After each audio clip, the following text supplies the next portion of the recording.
Hello, class first year. So this is the third part of chapter 1 of business studies, and the topic we are going to start, that is commerce.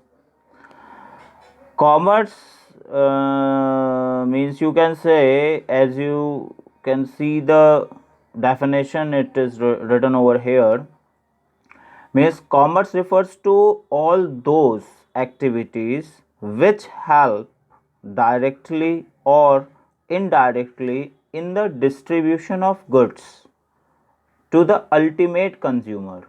Means all the activities these are related of buying and selling and producing.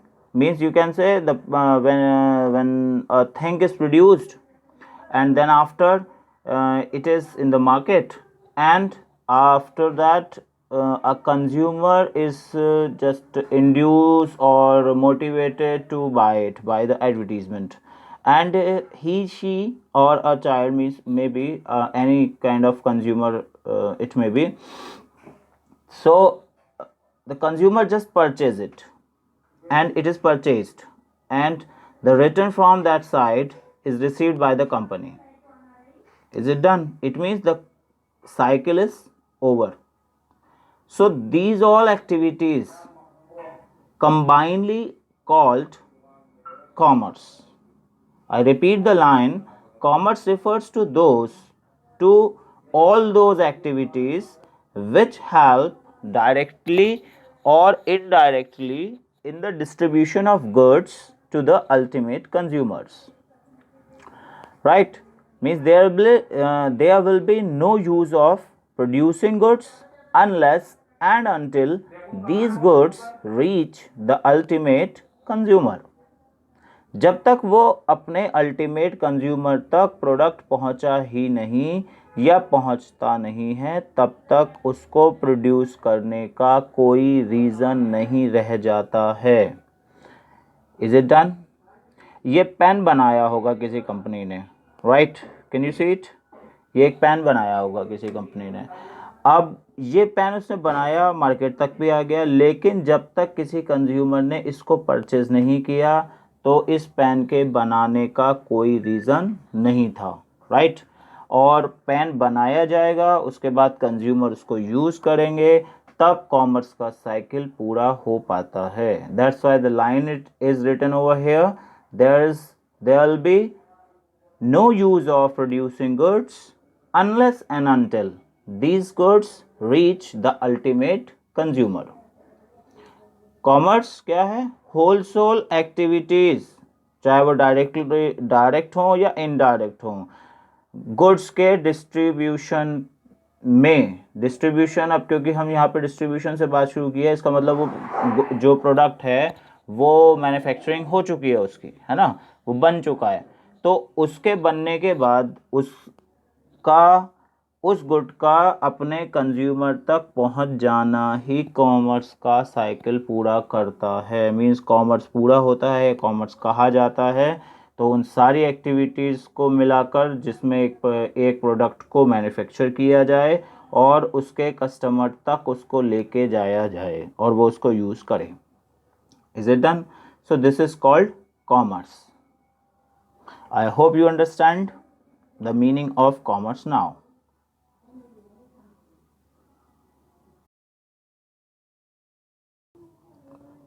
So now, I hope you understand the meaning of commerce now.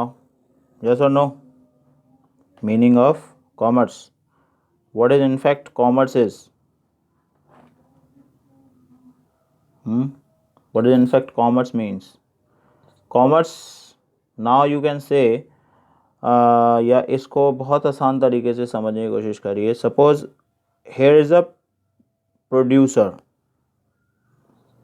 Okay, एक producer है, इतनी जगह नहीं है क्योंकि, तो we will use means initials. एक producer है और एक तरफ होता है कंज्यूमर, राइट? प्रोड्यूसर एक कुछ प्रोडक्ट को प्रोड्यूस करता है, मोस्ट जस्ट यू कैन से अ पैन, राइट? एक पैन बनाता है, प्रोड्यूसर बना रहा है एक पैन, ठीक है. अब कंज्यूमर को उसकी नीड है, तो इस प्रोड्यूसर से इस कंज्यूमर तक प्रोडक्ट को ले जाने वाला कौन है?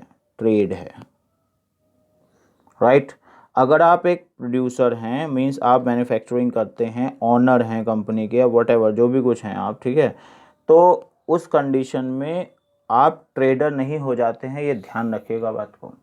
प्रोड्यूसर वो जो प्रोडक्ट को प्रोड्यूस करने का काम कर रहा है, ठीक है, उस कंडीशन में वो पर्सन तब तक प्रोड्यूसर है जब वो अपने प्रोडक्ट को कंज्यूमर तक, मार्केट तक लेके जाने, सिर्फ मार्केट तक ही नहीं जाना, कंज्यूमर की जेब तक लेके जाना है उसे, मीन्स वो घर तक लेके जाना है कंज्यूमर के, ठीक है, तब तक वो प्रोडक्ट को कंज्यूमर तक अवेलेबल नहीं करा देता है, तब तक वो क्या है, वो प्रोडक्शन जो है वो पूरा नहीं होता। मीन्स कहने का देखो बहुत सिंपल सा तरीका ये है कि प्रोड्यूसर, अगर आप इनको तीनों को 3 अलग अलग इंडिविजुअल्स मान लो। एक प्रोड्यूसर है मिस्टर ए, ठीक है, उसका काम है वो पेन बनाता है, उसकी कंपनी में पेन बनते हैं, प्रोड्यूसर ने पेन बना दिए, ठीक है। अब उसका एक और फ्रेंड है, ये तो मिस्टर ए हैं, ठीक, उसका एक फ्रेंड है मिस्टर बी, ठीक, वो क्या करना है, उसका काम है कि वो उसके प्रोडक्ट्स को लेता है, सारी प्लानिंग्स करता है मार्केट की, ठीक है, और प्रोडक्ट को ट्रांसपोर्टेशन कौन सी लेनी है उसको हेल्प करता है, और प्रोडक्ट को उठा के मार्केट तक लेके जाता है, मार्केट में मार्केटिंग करवाता है अलग एम्प्लॉयज़ से, और कंज्यूमर्स को, रिटेलर्स को, होलसेलर्स को, सबको इंड्यूस करता है कि ये प्रोडक्ट आप अपने पास रखो और बेचो। कंज्यूमर को करता है कि ये प्रोडक्ट आप परचेस करो, चाहे टेलीविज़न ऐड करे, वो वॉल पेंटिंग्स करा दे, बैनर्स लगवा दे, या छोटी होर्डिंग्स में लगा दे, या फिर सेमिनार्स कराए, बहुत सारे और तरीके हो सकते हैं एडवर्टीज़ करने के, ठीक है, या उसके सेल्समैन जाएं घर डोर टू डोर और कंज्यूमर को इंड्यूस करें कि आप ये प्रोडक्ट परचेस करो, और वो कंज्यूमर उस प्रोडक्ट को परचेस कर लेता है, मीन्स कस्टमर होता है फिर कंज्यूमर बनता है, तो उस प्रोडक्ट को परचेस कर लेता है। अब ये प्रोडक्ट परचेस हो गया, इट मीन्स जो कॉमर्स का साइकिल है वो कंप्लीट हो जाता है, क्योंकि इसके सेल होते ही, इस प्रोडक्ट के सेल होते ही ये रिटर्न किसके पास जाएंगे? प्रोड्यूसर के पास। प्रोड्यूसर फिर ट्रेडर को उसके जितने भी चार्जेस या इनकम या जो भी कुछ है वो उसके बीच में उसको इनकम हो जाती है, ठीक है। अगर ये तीनों लोग एक अलग अलग हैं, ठीक है, अगर हम बहुत मोटी सी बात सोचें तो ये 2 लोग तो सबसे पहले अलग होंगे ही, एक प्रोड्यूसर होगा एक तरफ और एक कंज्यूमर होगा दूसरी तरफ, राइट, यस और नो। ये इसको गुड्स अवेलेबल करवाएगा, प्रोडक्ट्स अवेलेबल करवाएगा, वैसे तो प्रोडक्ट कहना चाहिए, ठीक है,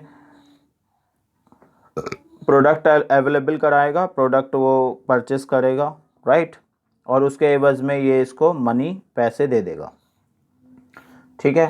तो ये प्रोसेस, पूरा प्रोसेस जो है वो कहलाता है कॉमर्स, ठीक है। और इसमें जो प्रॉब्लम्स आती हैं या जो कॉमर्स मेनली वर्क क्या करता है उसके बारे में अब आप इन पॉइंट्स में बात करने वाले हो। Is it done? कॉमर्स का मीनिंग समझ में आ गया। मीन्स जो आपने अभी लास्ट वाले सेशन में भी देखा था, क्या था कि डिस्ट्रीब्यूटिंग ऑल द डायरेक्टली और indirectly activities that are related to distribution of goods and services to the consumer, ultimate consumer तक जब तक प्रोडक्ट पहुंच नहीं जाता है तब तक कॉमर्स साइकिल चलता रहता है, मतलब कॉमर्स कहा जाता है। इस प्रोसेस को ही कॉमर्स कहते हैं कि एक प्रोड्यूसर किसी चीज़ को बनाए और वो कंज्यूमर तक उसको पहुंचा दे, ठीक है। प्रोड्यूसर अपना काम पूरा कर देता है, उसने पेन बना दिया, ठीक है, और फिर ट्रेडर जो ट्रेड कर रहा है वो जो बाइंग एंड सेलिंग करेगा, इससे बाय करेगा, इसको बेच देगा, ठीक है, ये प्रोसेस ऐसे चलेगा, राइट। तो वो ट्रेड जो बीच में हो रही है, जो कॉमर्स हो रही है बीच में, वो ये है। प्रोड्यूसर और कंज्यूमर के बीच में एक लिंक बनाने वाला पर्सन कौन है? कौन है? ट्रेडर है, और ट्रेडर मतलब है कॉमर्स है। कॉमर्स ही वो लिंक बनाता है कि एक बनाने वाला पर्सन और एक कंज्यूम करने वाले पर्सन के बीच में रिलेशन बन जाता है। Is it done? अब इसके फंक्शंस देखते हैं आप। ये फंक्शन इसी काम को करने के लिए हैं, क्योंकि जो प्रॉब्लम्स आएंगी वो नंबर 1 पे प्रॉब्लम आती है जिसमें कॉमर्स हेल्प करता है, वो प्रॉब्लम होती है हिंड्रेंस ऑफ पर्सन की। हिंड्रेंस ऑफ पर्सन जिसके बारे में हम अभी इतनी देर से बात कर रहे हैं। हिंड्रेंस ऑफ पर्सन क्योंकि एक प्रोड्यूसर एक पर्सन है अपने आप में अलग, ठीक है, ये तो प्रोड्यूस करता है, ठीक, प्रोड्यूसिंग इसका काम है, प्रोड्यूसर है ये, ठीक। दूसरी तरफ एक कंज्यूमर बैठा हुआ है, वो कंज्यूम करने का उसका काम है, लेकिन इनके बीच में डिस्टेंस बहुत है और कंज्यूमर पूरी तरह से कंफ्यूज है कि भैया कौन सा प्रोडक्ट खरीदूं। प्रोड्यूसर पूरी तरह से कंफ्यूज है कि किस मार्केट में भेजें, प्रोडक्ट बना लें। अगर अभी बनाया नहीं है तो उससे बनाने से पहले ही वो डिसाइड करते हैं कि किस मार्केट में इस प्रोडक्ट को सबसे पहले आपको डिस्ट्रीब्यूट करवाना है, कि वहाँ से हम स्टार्टिंग करेंगे, या कौन से मार्केट या कौन सा टाइम हमारे लिए सही रहेगा जिसमें हम इसको भेजें। तो इन दोनों के इन क्वेश्चन मार्क्स को डिनाई करने, हटाने वाला एक पर्सन बीच में खड़ा हो जाता है जिसका नाम है ट्रेडर, मतलब कॉमर्स। कॉमर्स कॉमर्स ही इन दोनों के बीच में लिंक बना के तैयार कर देता है, ठीक है। तो ये एक पर्सन जो प्रोड्यूसर है और एक पर्सन जो कंज्यूमर है, इन दोनों के इन डाउट्स को दूर करने वाला जो या सॉल्यूशन देने वाला जो एक लिंक है उसका नाम है commerce. Is it done? Commerce सबसे पहले किस चीज़ में हेल्प करता है? हिंड्रेंस ऑफ पर्सन्स में। लोग जो कंफ्यूज हैं, लोग जो जिन्हें ये सेटिस्फैक्टरी लेवल पे नहीं है कि अगर वो प्रोड्यूसर हैं तो कहाँ उनके कंज्यूमर्स हैं, वो कैसे पहुँचे उन तक। कंज्यूमर जिसको नीड है, डिमांड है, वो किस प्रोडक्ट को परचेस करे, कौन सा प्रोडक्ट उसके लिए अच्छा हो सकता है, उस प्रोडक्ट की क्वालिटीज़ क्या हैं। मीन्स हर एक चीज़ से रिलेटेड, पर्सन से रिलेटेड कोई भी अगर हिंड्रेंस है तो वो कॉमर्स ही दूर कर देता है। Is it done? Number 2 point आता है प्लेस का। प्लेस कैसे? प्लेस का मतलब है कंपनी तो है भाई, जो प्रोड्यूसर है वो बैठा है चेन्नई में, ठीक है, और उस प्रोडक्ट को जब वो जो प्रोडक्ट बनाता है उसने देखा कि हाँ यहाँ पे तो इसकी इतनी डिमांड नहीं है, ठीक है, तो हम गुजरात में बेचते हैं इसको। हमारा जो मार्केट है वो गुजरात का है, ठीक। अब इस चेन्नई से, कर्नाटका से गुजरात तक का जो प्लेस चेंजेस हैं उसमें कौन काम करेगा? बहुत सारी कंपनीज हैं जो बनती कहीं पर हैं, कोई प्रोडक्ट बनता कहीं पर है और बिकने कहीं पे आता है। बहुत डिस्टेंसेस हैं, इंडिया जैसी कंट्री में तो और ज़्यादा ही हैं, ठीक है। तो ये जो प्लेस की प्रॉब्लम आती है, ठीक है, वो पूरा कौन करवाता है? ट्रेडर पूरा कराता है। ट्रेडर मतलब जो बीच में बिजनेसमैन लगे हुए हैं कि ठीक है आप प्रोड्यूस कर रहे हैं, आप हमें बेचिए सामान, हम आपका जो प्रोडक्ट है वहाँ तक उसको एडवर्टीज़ करेंगे, डिस्ट्रीब्यूट करवाएंगे, और सेल भी हमारी, एडवर्टाइजमेंट भी हमारा, सब कुछ हम करेंगे और उसको पूरा करवा देंगे। तो ये जो काम करवाने वाले लोग कौन हैं बीच में, वो कॉमर्स है। मीन्स इस प्लेस की जो प्रॉब्लम आ रही थी कि प्रोड्यूसर एक अलग जगह बैठा है और कंज्यूमर एक अलग जगह पे बैठा है, तो उस प्लेस की प्रॉब्लम को दूर करने के लिए आपको एक सॉल्यूशन मिल गया। वो सॉल्यूशन का नाम क्या है? कॉमर्स है ना। गैप बहुत है प्रोड्यूसर और कंज्यूमर के बीच में, तो कॉमर्स हेल्प करता है ट्रांसपोर्ट करने में, जिससे कि इस गैप को फिल किया जा सके, है ना। मतलब कि you can say the transport moves goods from the place of production to the markets where the easily accessed by the consumers. तो transport is essential for buying and selling of goods, yes, and it is a most important function of commerce. तो this is commerce, right? next number आता है time. Time क्यों भाई?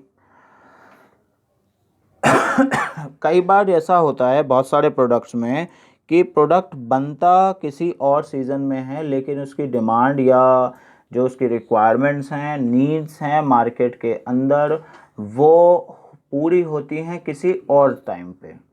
जैसे आप देखो जितने भी जो प्राइमरी सेक्टर के गुड्स हैं, वीट, राइस, पल्सेस, है ना, शुगर केन, शुगर बनती है बाद में, तो वीट है, राइस है, पल्सेस हैं, ये एक सीजन में पैदा होंगी, उसके बाद उनका प्रोडक्शन ख़त्म हो गया। अब प्रॉब्लम क्या है, हाथों हाथ तो नहीं सेल हो जाने वाली है सारी चीज़, यस और नो, है ना।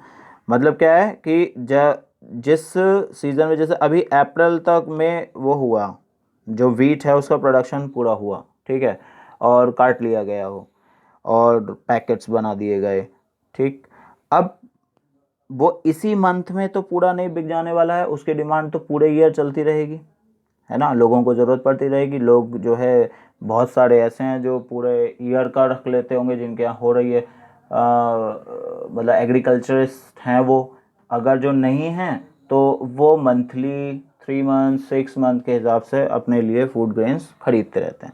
तो यहाँ पर प्रॉब्लम आती है कि ये जो प्रोडक्शन हो गया, जो प्रोड्यूसर था उसने प्रोडक्शन तो कर लिया, ठीक है, जो मान लो कि एक जो फार्मर था उसने प्रोडक्शन दे दिया करके, ठीक। अब कॉमर्स काम करेगी कि इस टाइम को पूरा करवाया जाए। अब इस टाइम को पूरा कराने का एक सीधा सा आंसर है, वो है वेयर हाउसिंग। स्टोर करके रख लो भैया। क्या करोगे? स्टोर। क्योंकि प्रोडक्ट जिस समय पे मैन्युफैक्चर हुआ है उसी समय पर पूरा नहीं बिक जाएगा, इसलिए इस प्रॉब्लम्स को फेस करने के लिए कॉमर्स की हेल्प ली जाती है। माने कॉमर्स का एक सेक्शन जिसको वेयर हाउसिंग कहते हैं वो सामने आता है, ठीक है, और इस चीज़ से हमें निजात दिला देता है। बहुत सारे ऐसे प्रोडक्ट हैं जो पैरिशेबल होते हैं, जिनको कोल्ड स्टोरेज हाउसेस में रखना पड़ता है। इनफ्लेमेबल गुड्स होते हैं, फायर प्रूफ वेयर हाउसेस में रखना पड़ता है, ठीक है। तो ये फैसिलिटीज़ कौन प्रोवाइड करा रहा है? ज़रूरी नहीं है कंपनी के खुद के वेयर हाउसेस हों, खुद के ही कोल्ड स्टोरेज हों, या खुद के ही ऐसे फायर प्रूफ वेयर हाउसेस हों, हो ऐसा पॉसिबल नहीं है। तो इसमें दूसरे लोग लगे हुए हैं, माने जो वो मीडिएटर्स हैं जिनकी अभी तक बात चल रही है लगातार, वो मीडिएटर्स मीन्स प्रोड्यूसर और कंज्यूमर के बीच के वो लोग जो लगातार उन दोनों के लिंक को पूरा करने की कोशिश कर रहे हैं। आई होप कि अब आपको समझ में आ गया होगा कि किस बारे में बात चल रही है ना। मैं एक बार और रिपीट कर रहा हूँ, प्रोड्यूसर एक पर्सन है, कंज्यूमर दूसरा पर्सन है, इसके बीच में जो रिलेशन बनाने के लिए जो लोग काम कर रहे हैं, जो आपको हेल्प करते हैं, वो सारे ट्रेडर्स, माने वो कॉमर्स कहलाता है। कॉमर्स कोई देखो फिजिकल बॉडी नहीं है, लेकिन जितने भी लोग इस तरह से अब काम कर रहे हैं वो सब कौन है? कॉमर्स हैं, ठीक है। नेक्स्ट पॉइंट देखते हैं। नेक्स्ट पॉइंट का मतलब होता है एक्सचेंज। एक्सचेंज का प्रॉब्लम आता है। एक्सचेंज की प्रॉब्लम का मतलब होता है कि जब आपके पास उतना एडिक्वेट अमाउंट नहीं होता, ठीक है, एडिक्वेट अमाउंट नहीं होता कि आप कुछ भी प्रोड्यूस कर सकें, तो उसमें हेल्प कौन करता है आपकी? आपको कंज्यूमर तक प्रोडक्ट तो पहुंचाना ही है, लेकिन आपके पास फंड्स नहीं है, कमी आ रही है इस बार, ठीक है। तो क्या करेंगे आप उसके लिए? आप जाएंगे बैंकिंग सर्विसेज के पास, इंश्योरेंस सर्विसेज के पास। दोनों कंडीशंस हैं अलग अलग। एक लोन सिस्टम है, बैंकिंग देखेगा, आपको इंश्योर करेगा कि किसी भी प्रॉब्लम में आपको कोई क्लेम, मतलब कि अगर इन फ्यूचर आपके बिजनेस में कोई लॉस होता है तो हम उसको क्योर करने के लिए हैं, मींस इंश्योरेंस कंपनीज ये क्लेम करती हैं, वो उसके लिए प्रीमियम्स लेती रहती हैं, है ना। तो इस पैसे की कमी को पूरा करने के लिए आप किसके पास जा रहे हो? बैंकिंग सिस्टम के पास। बैंकिंग सिस्टम भी कॉमर्स का ही एक पार्ट है। तो प्रोड्यूसर अपने प्रोडक्ट को इजीली बनाए जाने और उसके लिए पैसे की कमी को पूरा करने के लिए फिर से कहाँ जा रहा है? एक ट्रेडर के पास, जिसका नाम है बैंकिंग सिस्टम। यस, तो वो एक्सचेंज की प्रॉब्लम जितनी भी अगर होंगी तो वो पूरी हो जाती हैं। इंश्योरेंस कंपनीज इसमें बीच में काम करती हैं, बैंकिंग सर्विसेज काम कर लेती हैं, ठीक। इस तरह से काम लगातार चलता रहता है, ठीक है। तो you can say the goods and services produced by the manufacturer are sold to buyer in exchange of money. The common medium of exchange is circulated by banking branches of commerce. Circulation भी वही करेंगे, आपको ज़रूरत पड़ती है in future पैसे की तो उसको भी वही पूरा करके देंगे, राइट। तो ये प्रॉब्लम जो एक एक्सचेंज की थी वो भी कॉमर्स ने पूरी करवा दी, राइट। अब नेक्स्ट प्रॉब्लम आती है रिस्क की। ठीक, इस रिस्क की प्रॉब्लम को पूरा करने में भी कॉमर्स ही हेल्प करता है, ठीक है। There are different type of risk which a businessman has to face. Insurance branch of commerce help in removing the hindrance of risk by providing protection and compensation to the insured. देती है ना insurance company, तो पैसे देती हैं, जो इसके बाद अभी हम कर रहे थे एक्सचेंज में। तो दो सिस्टम्स की बात की थी अभी, एक तो बैंकिंग सिस्टम, एक इंश्योरेंस सिस्टम है। तो बैंकिंग सिस्टम आपको एक्सचेंज में से हेल्प करता है कि आपके बिजनेस को कभी पैसे की ज़रूरत हो तो उसमें पूरा होते रहती है। दूसरा नंबर, आपको रिस्क लेना है तो आप इंश्योरेंस करा के रखते हैं, इंश्योरेंस कंपनी आपको ये इंश्योर करती हैं इस चीज़ के लिए, ठीक है। आपको प्रोटेक्शन देती हैं, कंपनसेशन देती हैं कि आप बिजनेस करिए, कोई प्रॉब्लम होगी तो हम आपको हेल्प करने के लिए हैं। Is it done? तो ये जो प्रॉब्लम आती है रिस्क की, ये भी कॉमर्स इसको हेल्प कर देता है। नेक्स्ट एंड लास्ट नंबर आता है help in removing the hindrance of knowledge. Knowledge का मतलब कंज्यूमर या बायर जो है वो एक तरीके से आप देखो अनअवेयर है, उसको नए प्रोडक्ट का पता कैसे चलेगा, ठीक है। क्योंकि प्रोड्यूसर जो है, अगर आप अब जैसे टाटा कंपनी के सीईओ तो आपको आके नहीं कहेंगे साहब हमारे यहाँ का सरिया अच्छा है या हमारा टाटा का प्रोडक्ट यूज़ करो, या रिलायंस कंपनी खुद आके कह रही हो, या जो पार्ले जी के ऑनर हैं वो आके टीवी पे कहते हो। टीवी पे तो मतलब कुछ तो आते हैं लेकिन वो डायरेक्टली कम्युनिकेशन तो नहीं होता ना कंज्यूमर के साथ। तो अब डायरेक्टली कम्युनिकेशन नहीं होता तो उसमें एक और ब्रांच अब काम करती है, उसका क्या नाम होता है? कॉमर्स की। बताओ कॉमर्स की अब कौन सी ब्रांच काम करती है जो आपको ये बताती है कि प्रोड्यूसर और कंज्यूमर के बीच में मीन्स एक लिंक बनाया जाना है, प्रोड्यूसर को अपने प्रोडक्ट को कंज्यूमर के अवेयरनेस में डालना है, उसे मोटिवेट करना है कि आप मेरा प्रोडक्ट परचेस करो। इसमें कौन काम करेगा, कौन हेल्प करेगा? उसमें हेल्प करेंगी एडवर्टीज़मेंट ब्रांच, उसमें हेल्प करेगा advertisement section, advertisement management. Advertisement जो सेक्टर है बहुत बड़ा, वो हेल्प करता है प्रोड्यूसर की कि आप हमें बताइए, हम आपके लिए एडवर्टीज़मेंट्स बनाते हैं, होर्डिंग्स लगाते हैं, बोर्ड्स लगाते हैं, वॉल पेंटिंग्स करा देते हैं, इंटरनेट पे ऐड होता है, टेलीविज़न पे, रेडियो पे, मैगजीन्स में, न्यूज़पेपर्स में, पैम्फलेट के थ्रू या सेमिनार्स के थ्रू या गेम्स के थ्रू किसी भी तरह से आपको इंड्यूस करने की कोशिश की जाती है, मनाने की कोशिश की जाती है कि आप इस कंपनी का ही प्रोडक्ट यूज़ करें, ये this is the best for you, ये आपके दिमाग में डालने की कोशिश होती है, ठीक है। तो जो ये अनअवेयरनेस थी नए प्रोडक्ट को लेकर या क्वालिटीज़ ऑफ द प्रोडक्ट को लेकर, क्वांटिटीज़ ऑफ द प्रोडक्ट को लेकर या यूजेस ऑफ द प्रोडक्ट को लेकर कि ये this is best for you, जैसे आपने टीवी एड्स देखे होंगे, है ना, हर सर्फ बेचने वाली कंपनी, डिटर्जेंट बेचने वाली कंपनी यही कहती है कि हमारा सर्फ से दाग छूट जाते हैं, या हम बहुत सारे ऐड हैं, ये कहानियाँ सुनाने का टाइम अभी नहीं है फ़िलहाल, है ना, दाग अच्छे हैं, बड़े हिप्नोटाइज करने वाले ऐड बनाते हैं वो लोग, बिल्कुल। तो ये हिंड्रेंसेस थे जिनको दूर करने के लिए कॉमर्स के ये 6 सेक्शंस काम करते हैं, ठीक है। कौन कौन से sections? Person hindrance, person problem आती है तो उसको ह्यूमन रिसोर्स से दूर हो जाती है, एक लिंक बन जाता है। प्लेसेस की प्रॉब्लम, टाइम की प्रॉब्लम, एक्सचेंज की प्रॉब्लम, रिस्क की प्रॉब्लम और लास्ट में नॉलेज की प्रॉब्लम जब भी आती है तो आप कंज्यूमर और प्रोड्यूसर के बीच में लिंक को इजीली फॉर्म करवा के कॉमर्स की इन फंक्शंस का या इन हेल्प्स का यूज़ करते हैं और अपने बिजनेसेस को अच्छे से स्टेबल कर पाते हैं। Is it done? अब नेक्स्ट नंबर आता है क्लासिफिकेशन ऑफ कॉमर्स। कॉमर्स का क्लासिफिकेशन करने में आप दो चीज़ें इसको तोड़ते हैं, जिसकी बात अभी मैं इतनी देर से कर रहा हूँ लगातार। उसमें नंबर 1 आता है ट्रेड और नंबर 2 पे आता है एड्स टू ट्रेड। ठीक है, ट्रेड और एड्स टू ट्रेड दो चीज़ें हैं। ट्रेड क्या है? Trade is an integral part of commerce. It refers to buying and selling of goods and services. Means trade का मतलब ही यही है, जब आप चीज़ों को खरीदते और बेचते हैं। एक से खरीदा दूसरे को बेच दिया, आप you are a trader. Yes और नो? ठीक है। कुछ कंपनीज प्रोड्यूसर और ट्रेडर खुद होती हैं, माने खुद बनाती भी हैं और बेचने भी जाती हैं, माने सब सारा काम वो खुद ही करती हैं।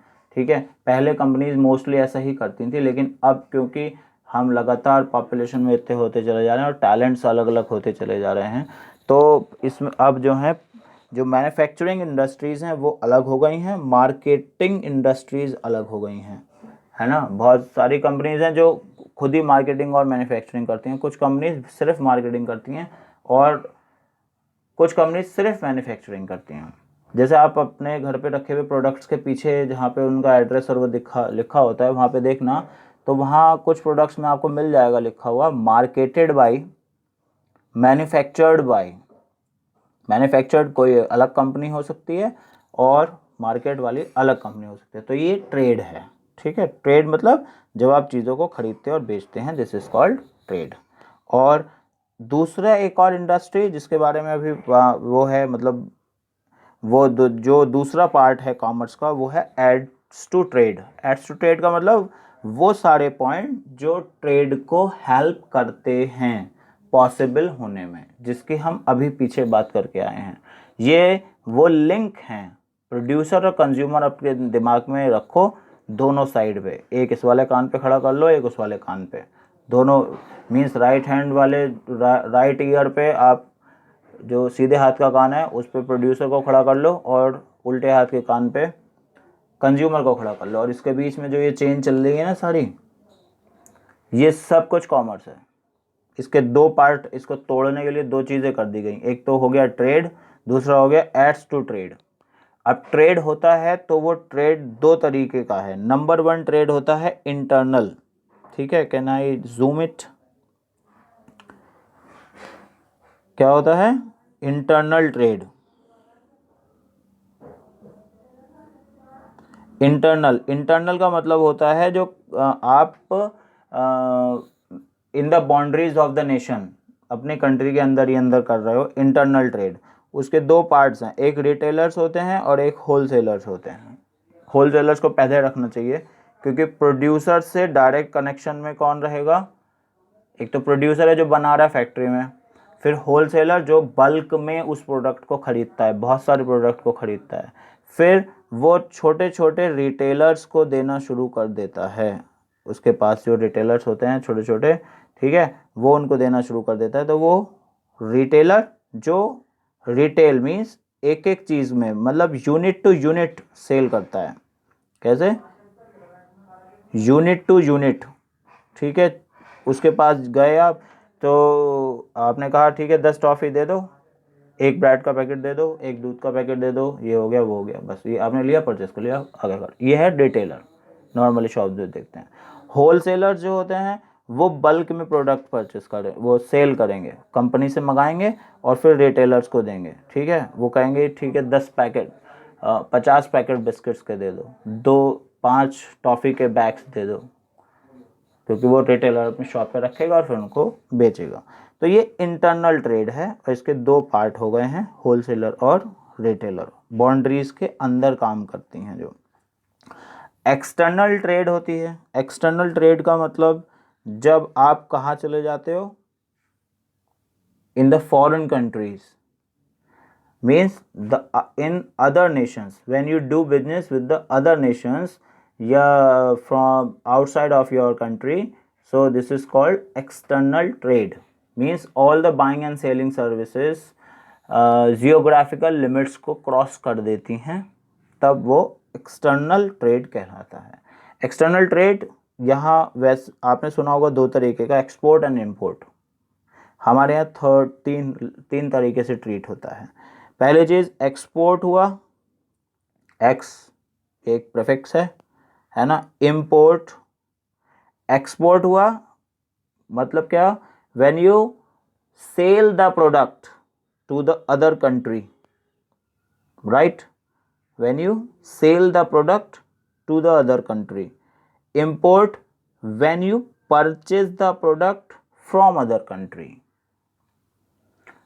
Export, when you sell the product to other country. Import, when you purchase the product from other country. अब अदर कंट्री में वो नेपाल भी हो सकता है, right. Export and import, export में आप चीज़ें बेचते हैं दूसरे कंट्रीज़ को, इंपोर्ट में आप चीज़ें मंगाते हैं दूसरी कंट्रीज से, राइट। थर्ड नंबर आता है, ये होता है इंटरपोर्ट। इंटरपोर्ट का मतलब होता है एक फॉरेन का जो कंट्री है और हम यहाँ पे हैं, जैसे मैं यहाँ पे हम इंडिया लिख लें, ठीक है। फॉरेन कंपनी, इंडियन कंपनी और फिर फॉरेन कंपनी। एक फॉरेन कंट्री से आप प्रोडक्ट को मंगाते हो, ठीक है, एरो लगा दो, और फिर दूसरी फॉरेन कंपनी को बेच देते हो। मान लो हमने अमेरिका से कोई प्रोडक्ट परचेस किया और उसको Malaysia, Indonesia, Thailand, Vietnam, China, Japan, Korea, southern Korea, इन कंट्रीज़ में सेल करवा दिया थोड़ा थोड़ा, है ना। 1 लाख यूनिट्स अमेरिका से परचेस की और 10,000 यूनिट्स इन कंपनीज़ में, इन अलग अलग कंट्रीज़ में हमने सेल करवा दी। तो हमने क्या किया, इंटरपोर्ट किया। एक फॉरेन कंपनी से ख़रीदा, अपने कंट्री में लाए, अपने कंट्री से दूसरी किसी फॉरेन कंपनी में कंट्री को बेच दिया, तो ये इंटरपोर्ट है। मीन्स हमने यूज़ नहीं किया उसको, हम यूज़ करते हैं तो इम्पोर्ट में करते हैं बस यूज़। तो हम इम्पोर्ट करते हैं, इम्पोर्ट का मतलब होता है कि जब हम किसी फॉरेन कंट्री से उसको प्रोडक्ट को मंगाते हैं और अपने मार्केट्स में उसको सेल करने के लिए छोड़ देते हैं, तो ये प्रोसेस होता है इंपोर्ट, एक्सपोर्ट और इंटरपोर्ट। Is it done. अब नेक्स्ट नंबर आता है जिसके बारे में अभी भी बात हो रही थी, जितने भी हिंड्रेंसेस आपने पढ़े हैं वो इन्हीं के ही जो हैं वो आकार प्रकार हैं।